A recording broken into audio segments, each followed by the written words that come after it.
चलो भाई, बहुत बहुत धन्यवाद आप सबको।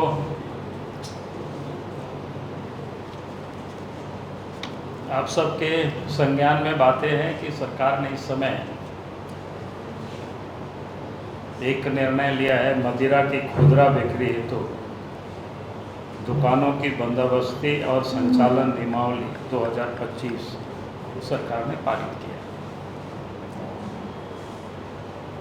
और मैं ये मानता हूँ कि हेमंत सोरेन के नेतृत्व में संभवतः या तीसरी दफे ये नीति बना रही है, लागू कर रही है, पारित कर रही है। तो ये तीसरी दफा भी घोटाला का ही एक प्रकार से एक स्क्रिप्ट तैयार की जा रही है।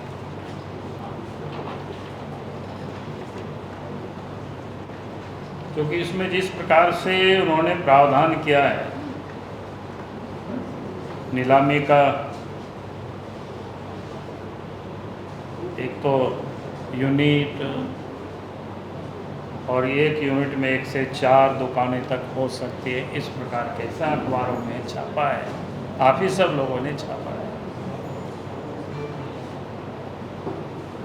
तो इस प्रकार की कोई एक व्यक्ति या एक समूह अर्थात कोई कंपनी अधिकतम 12 यूनिट तक वो ले सकते हैं। अगर इस हिसाब से आप जोड़ेंगे तो फिर कुल मिलाकर के ध्यान में आता है कि भाई कुछ लोगों को लाभ पहुंचाने के लिए, उपकृत करने के लिए ये सारे नियमावली इन्होंने पारित की है।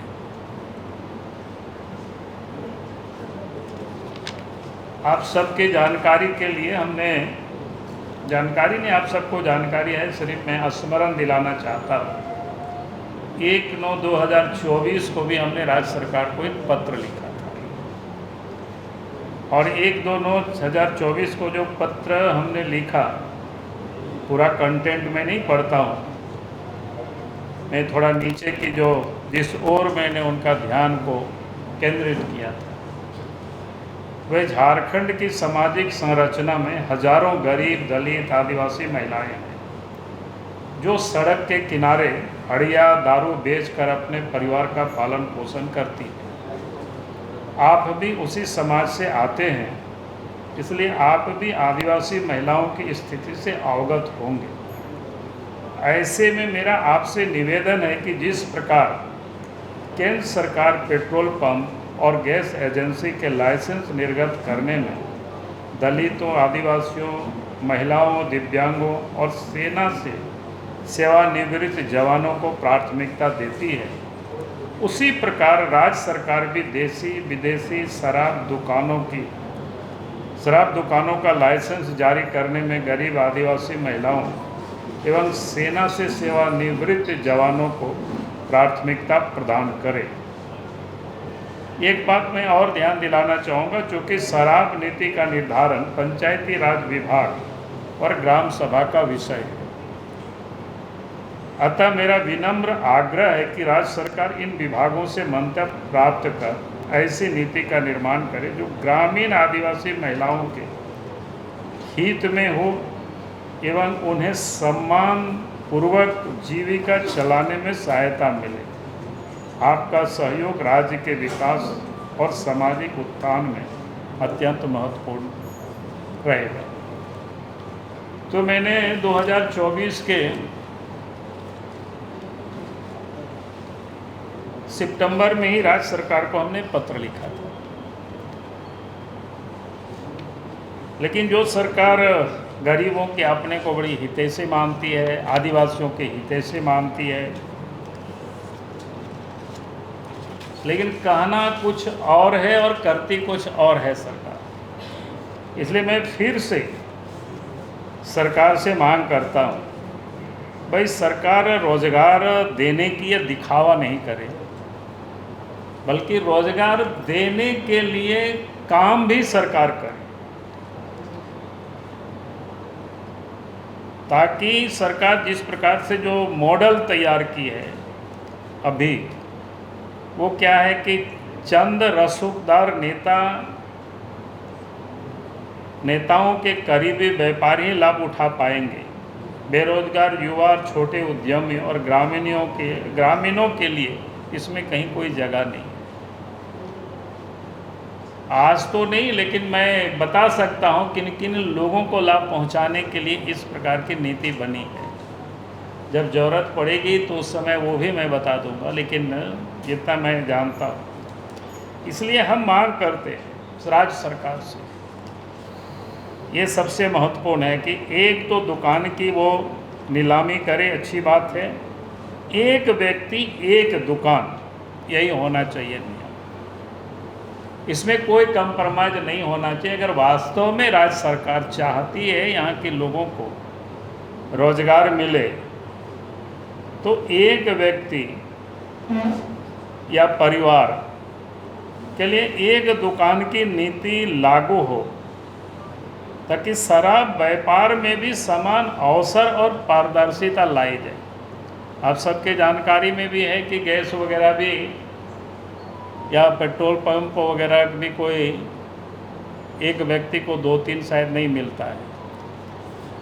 तो हमारा कहना है कि भी सरकार जब कमीशन बेसिस पर ही होता है, उसमें कोई बहुत डिफरेंसेस नहीं है। इसमें से गवर्नमेंट का राजस्व, इसको कोई नुकसान नहीं होने वाला है।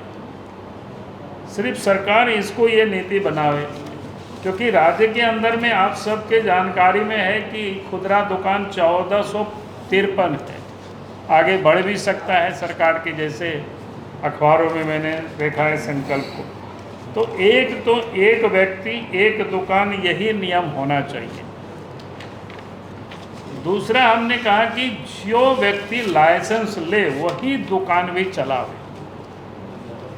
ऐसा नहीं है कि हमारे पास पैसा है, हमने 50 तो दुकान ले लिया और हमने सब जगह व्यापार कर रहे हैं, तो इसका कोई मतलब नहीं। सरकार को ये सुनिश्चित करना चाहिए भाई एक लाइसेंस उन्हीं को दे जो दुकान चलाता हो या उनके परिवार के लोग चलाता हो। इतना तक तो चलेगा कि भाई परिवार के लोग चलाते भी हैं, लेकिन ये नहीं कि भाई बाबूलाल मारंडी किसी के नाम से लिया 10 ठो और चला रहा है, तो मैं समझता हूँ ये बिल्कुल अपराध है और ये नहीं होने देना चाहिए सरकार को। इसलिए हमने कहा कि जो लाइसेंस ले वही दुकान भी चलावे। आगे मैंने कहा कि दुकान संचालन में परिवार की प्रत्यक्ष उपस्थिति अनिवार्य हो। ये उसी से जुड़ा हुआ संबंध है। यानी आप दुकान चलाते हैं अपने नाम से और कोई और चला रहा है, ये नहीं प्रत्यक्ष उसके परिवार के लोग चला रहे हैं। अगर बाप के नाम से है तो बेटा बैठ सकता है, पत्नी बैठ सकता है, पत्नी के नाम से है पति बैठ सकता है, बेटा बैठ सकता है, ये सब चलेगा जो जितना होता है परिवार के सदस्य के रूप में। तो यानी वही लोग संचालन करें, दुकान में मौजूदगी वो दिखाई पड़े। फिर हमने कहा कि भाई अधिसूचित जो क्षेत्र है झारखंड में, जिसको क्या कहते हैं एरिया, शेड्यूल एरिया, तो शेड्यूल एरिया में आबादी के प्रोपोर्शनेट एसटी को ही दुकानें मिलना चाहिए, आबादी के प्रोपोर्शनेट। ये सरकार को सुनिश्चित करना चाहिए। और उसके बाद ग्रामीण क्षेत्रों में जो महिलाएं दारू हड़िया सब सड़कों पर बेचती है, महिलाओं को उसमें प्राथमिकता मिलनी चाहिए। तो ये पूरे विषय है ताकि इस का उद्देश्य राजस्व के साथ साथ रोजगार भी होना चाहिए, ताकि कहीं कोई घोटाला नहीं हो सके, इसकी सरकार को देखना चाहिए। और सरकार अगर ये नहीं करेगी तो निश्चित रूप से झारखंड में इस मुद्दों को लेकर के जनता की आंदोलन का उनको सामना करनी पड़ेगी सरकार को, क्योंकि ये मामला कोई छोटी मोटी नहीं है, मामला बड़ी मामला है। और इसलिए मैंने पहले भी सरकार को पत्र लिखा था और आज मैं आप सबके माध्यम से सरकार के संज्ञान में ये सारे बातों को हमें लाना था। इसलिए मुझे लगा कि आज विषय इतना ही है हमारे ओर से। बहुत बहुत धन्यवाद। हाँ, अब जब ज़रूरत होगा तो बता देंगे। पहले भी हमने लिखा था, आप सबने देखा कि वही एजेंसी को काम मिला था।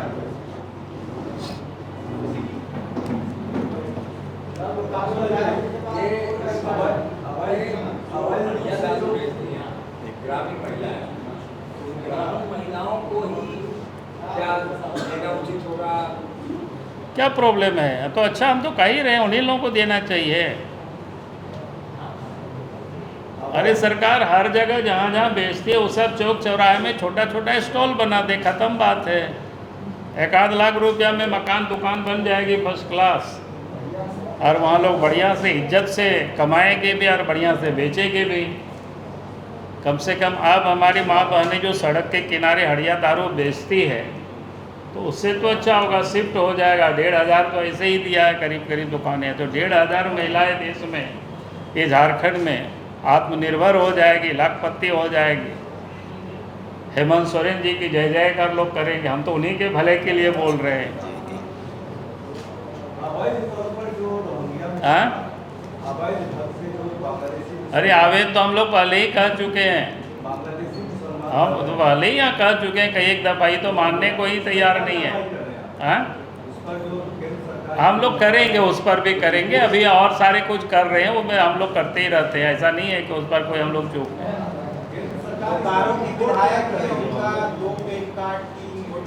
अब उसके लिए आज गवर्नर से लोग अभी मिल रहे हैं। केंद्र ने राज्य को लेटर लिखा है, स्पेशल टास्क फोर्स का गठन किया, उसका रिपोर्ट मांगा है राज्य से। हाँ, हमने अखबार में पढ़ा है, अभी हमने बात नहीं किया है प्रशासन से। चलो ठीक है, चलिए, बहुत बहुत धन्यवाद। अरे और कौन सवाल छूट गया भाई?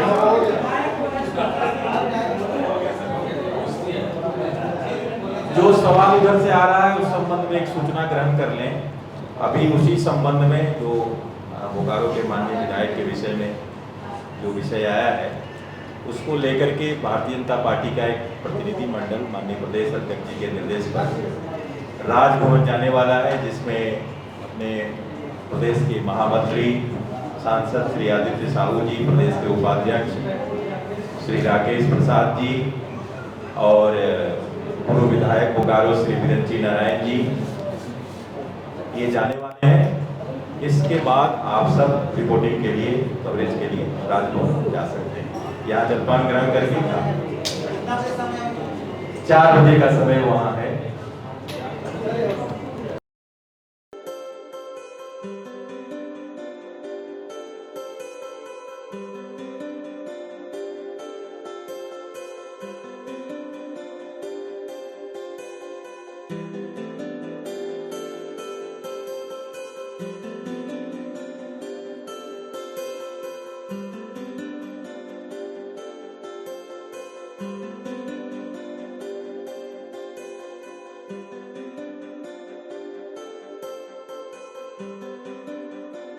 Thank you.